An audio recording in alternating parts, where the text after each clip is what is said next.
Hey everyone, so today we will discuss about John Ransom. He is one of the most important critique of new criticism. So let's start. जो Ron ransom थे इनका जन्म हुआ था Pulaski में and he is a critic. मतलब होता है यू हैव टू जज, और it could be a positive way और नेगेटिव वे। ऐसा ज़रूरी नहीं है कि जो क्रिटिसिज्म है वो हमेशा नेगेटिव ही होता है। किसी भी वर्क को क्रिटिसाइज़ किया जाता है तो इसे ज़रूरी नहीं होता है कि हम उसके सिर्फ नेगेटिव पॉइंट्स को बताते हैं। जो भी क्रिटिक है वो कुछ उसके गुड पॉइंट्स को भी बताता है और नेगेटिव पॉइंट्स को भी बताता है। जैसे कि हम अपनी जनरल लाइफ में बोलते हैं कि ये जो बंदा है ये सबको क्रिटिसाइज़ करता है। इसमें ये नहीं है कि वो सबके नेगेटिव पॉइंट आउट कर रहा है, बल्कि उसके नेगेटिव और पॉजिटिव दोनों चीज़ों को जज करता है वो। तो जो रैंसम है उनका एक क्रिटिकल वर्क है जो कि 1938 में पब्लिश हुआ था, द वर्ड्स बॉडी। ये एक कलेक्शन है एसेज का जिसने एक बहुत ही ज़्यादा इम्पोर्टेंट योगदान दिया है जिसे हम कह सकते हैं, और इसका एक बहुत बड़ा हाथ है फॉर ग्राउंड वर्क। जो हमारा न्यू क्रिटिसिज्म बाद में एक मूवमेंट स्टार्ट हुआ था, तो ये जो वर्क था द वर्ड्स बॉडी, ये उसके लिए ग्राउंड वर्क की तरह रहा है, क्योंकि इसने इन्फ्लुएंस किया इस मूवमेंट को, सबसे ज़्यादा फोकस दिया इस मूवमेंट को कि जो अटेंशन होना चाहिए वो वर्क ऑफ लिटरेचर का इटसेल्फ पे होना चाहिए, ना कि मतलब कि उसकी लैंग्वेज पे, उसकी फॉर्म्स पे, ना कि हिस्टोरिकल और बायोग्राफिकल कॉन्टेक्स्ट पे जो कि वर्क लिखा गया है जिस भी ऑथर ने। तो मेन फोकस क्या है कि इनको वर्क पे देखना है, लैंग्वेज देखनी है, ये सब देखना है, ना कि उसकी बायोग्राफिकल इंटरेस्ट को देखना है। तो डिस्कस करते हैं। इनका एक वर्क है criticism Inc. Criticism Inc mainly focus करता है कि हमें एक न्यू तरह की अप्रोच चाहिए, a new way of approaching the study of literature that was needed. Like एक नया वे चाहिए, एक नया तरीका चाहिए देखने का, ताकि हम ये एश्योर कर सकें, हमारी ये गारंटी दे सकें कि हम एक गुड लिटरेचर को अंडरस्टूड कर रहे हैं, उन्हें अप्रिशिएट कर रहे हैं। क्योंकि अगर हम अपने पुराने तरीक़ों से किसी वर्क को जज करते चले आएंगे तो फिर जो नया वर्क लिखा जा रहा है उसका कोई वैल्यू नहीं रहेगी उस वर्क की, क्योंकि हम उसे अप्रिशिएट नहीं करेंगे।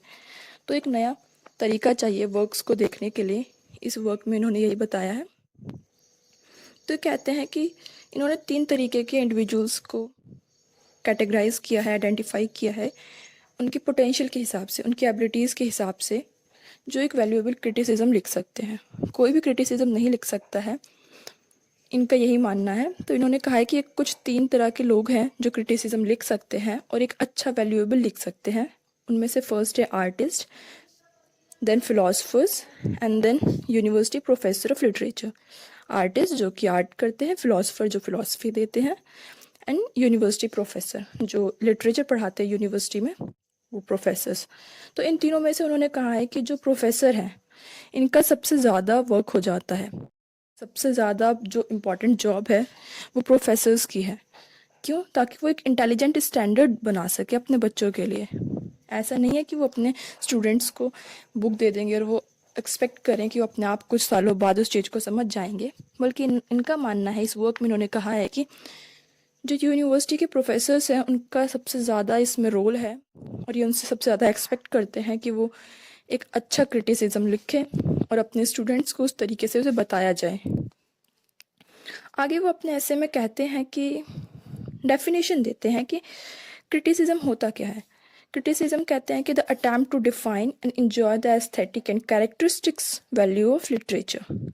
मतलब किसी को भी डिफाइन करना और उसके कैरेक्टरिस्टिक वैल्यूज़ को एंजॉय करना। तो ये जो अप्रोच थी ये एक बहुत ही रिवोल्यूशनरी अप्रोच मानी गई, क्योंकि उससे पहले लोग मेनली ऑथर्स पर फोकस करते थे, बायोग्राफीज पे फोकस करते थे। लेकिन जब रैंसम का ये वर्क आया क्रिटिसिज्म इंक, इसके बाद से एक रिवोल्यूशनरी टाइप का मूवमेंट सा चल गया, और उसी को आज हम न्यू क्रिटिसिज्म के नाम से जानते हैं। तो जो न्यू क्रिटिसिज्म्स थे रैंसम्स की तरह, रैंसम है इनकी तरह और भी क्रिटिक्स हैं जो न्यू क्रिटिक माने जाते हैं। उन्होंने एडवोकेट किया इस चीज़ पर जोर दिया कि क्लोज रीडिंग होनी चाहिए टेक्स्ट की। बाकी जितनी भी इंफॉर्मेशंस है, आउटसाइड की जितनी भी इंफॉर्मेशंस हैं, उन सभी चीज़ों को एक्सक्लूडेड करके, मतलब कि बायोग्राफीज या फिर अदर प्रेफरेंस कुछ भी हो सकता है, तो उन सबको हटाकर इनका फोकस किस पे था, इनका पूरा एम्फोसिस होता था वो होता था लिटरेरी ट्रोप्स पर। डिक्शन, इमेजरी है, पर्सोनिफिकेशन है, या फिर किस तरीके से वो लिखा गया है, आयम्बिक पेंटामीटर है, टेट्रामीटर है, इन चीज़ों पे इनका फोकस ज़्यादा होता था। तो आगे वो अपने इस ऐसे में क्या कहते हैं, उन्होंने लिखा है कि जो क्रिटिसिज्म है, फर्स्ट लॉ है क्रिटिसिज्म का, वो है कि it should be objective. Objective का मतलब क्या होता है कि जैसे कि कोई भी वर्क है, अगर कोई उसे क्रिटिसिज्म कर रहा है, कोई उस वर्क का क्रिटिसिज्म लिख रहा है, तो फिर वो ऑब्जेक्टिव होना चाहिए। ऑब्जेक्टिव मतलब कि ऑब्जेक्ट पर डिपेंड होना चाहिए। और ऑब्जेक्ट यहाँ पर क्या है, हमारा वो वर्क जिस पे हम क्रिटिसिज्म लिख रहे हैं, जिसको हम क्रिटिसाइज कर रहे हैं। अगर मैं सब्जेक्टिव की बात करूँ तो सब्जेक्टिव होता है मेरा पर्सनल ओपिनियन, लेकिन इस ऐसे में उन्होंने फोकस किया है कि it should be objective not subjective. और इस सेम चीज को एक और ही फेमस क्रिटिक है मैथ्यू एनरोड, उन्होंने भी कहा है कि ये ऐसा ही होना चाहिए, सब्जेक्टिव नहीं होना चाहिए। ऐसे में लिखा है कि जो क्रिटिसिज्म है शुड बी डिटैच्ड। क्रिटिसिज्म का पर्पस ऐसा नहीं है कि हम किसी वर्क को गंदा दिखाना चाहते हैं या अच्छा दिखाना चाहते हैं। क्रिटिसिज्म का मेन पर्पस क्या होता है, इसका मेन पर्पस होता है to promote a great work of literature. मतलब कि किसी भी अच्छा वर्क, अगर कोई अच्छा वर्क लिखा गया है और आपने उसके ऊपर क्रिटिसिज्म किया है, तो हम उसे अप्रिशिएट करें, उसे प्रमोट करें, ताकि अदर्स जो है उसका एक्सपीरियंस कर सके, उससे लर्न कर सके। अगर कोई अच्छा लिटरेचर है, कोई अच्छी चीज़ लिखी गई है और हम उसके बारे में नेगेटिव व्यूज़ दे देते हैं, तो लोग उनसे सीखेंगे नहीं, लोग उनसे पढ़ेंगे नहीं। तो जब कोई अच्छी चीज़ हम प्रमोट करेंगे तो लोग उनसे एक्सपीरियंस करेंगे, उससे लर्न करेंगे और उससे सुपीरियर लिटरेचर लिखा जाएगा। इसमें ये लिखते हैं, कोटेड है, if superior literature is trained by opinion criticism the complete and pure meaning of the work is lost. मतलब सिंपल है कि अगर हम लिटरेचर को अपने पर्सनल ओपिनियन से क्रिटिसाइज करते हैं, तो जो उसका प्योर मीनिंग है वर्क का, वो लॉस्ट हो जाएगा, क्योंकि उसमें हमने अपने पर्सनल ओपिनियंस को डाल दिया है। आगे वो अपने ऐसे में कंटिन्यू करते हुए कहते हैं कि जो क्रिटिसिज्म है, जो द आइडिया है क्रिटिसिज्म का, मस्ट बी साइंटिफिक। मतलब कि साइंटिफिक होना चाहिए, नॉट एग्जैक्ट लाइक साइंस, पर वो साइंस के स्ट्रक्चर की तरह होना चाहिए, जैसे कि सिस्टमैटिक हो और प्रोफेशनल हो, उसे प्रोफेशनल लोग उसे लिखें। इसके लिए उन्होंने कहा है कि हमें कुछ चीज़ें इस्टेब्लिश करनी चाहिए, जैसे कि क्रिटिसिज्म इंक, कोई चीज़ ऐसे इस्टेब्लिश की जाए जहाँ पर ये वर्क किया जाए। अभी तक ऐसा नहीं है कि कोई ऐसी जगह बनी हुई है जहाँ पे जाके लोग क्रिटिसिज्म वर्क लिखते हैं। क्रिटिक जो है वो अपने पर्सनल ओपिनियन अपने घर से ही लिखते हैं, जहाँ से भी लिख रहे हैं, पर कोई ऐसा स्पेस है नहीं। तो इन्होंने अपने ऐसे में इस चीज़ के लिए कहा है कि इसके लिए क्रिटिसिज्म इंक होना चाहिए। इंक का मतलब होता है, जैसे कि कंपनीज में लगाया जाता है, इंडिया में हम लिमिटेड यूज़ करते हैं, वैसे ही अमेरिका में इंक का मतलब होता है इनकॉर्पोरेटेड, जो किसी कंपनीज के बाद में, नाम के बाद में लगाया जाता है। तो उन्होंने कहा है कि एक क्रिटिसिज्म इंक होना चाहिए, ताकि वहाँ पर जो स्कॉलर्स की तरह क्रिटिक्स जाएं और वहाँ पर उस वर्क को करें, उन्हें इस चीज़ को पढ़ाया जाए, एक सिस्टमैटिक तरीके से सब कुछ होना चाहिए। और जो लोग क्रिटिसिज्म करते हैं उन्हें ट्रेनिंग दी जानी चाहिए, अगर रिक्वायर्ड है तो उन्हें ट्रेनिंग दी जाए। ऐसा नहीं है कि कोई भी जाए और क्रिटिसिज्म लिखते, क्योंकि अगर कोई भी जाकर क्रिटिसिज्म लिखता है तो it's not a good criticism. But if you are training someone in this field, that means कि उसका क्रिटिसिज्म अच्छा होगा।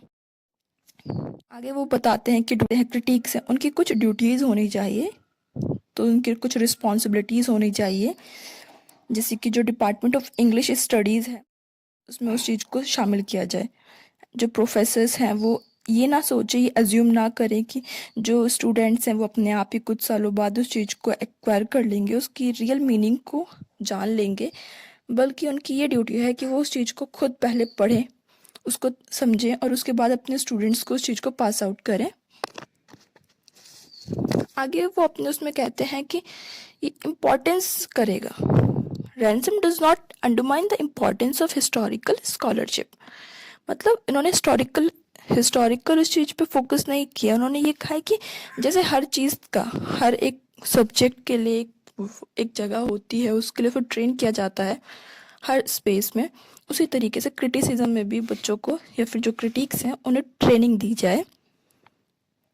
And in the fourth section उनके ऐसे में वो कहते हैं कि डेफिनेशन देते हैं क्रिटिसिज्म की, और वो इस तरीके से देते हैं कि क्रिटिसिज्म क्या नहीं है।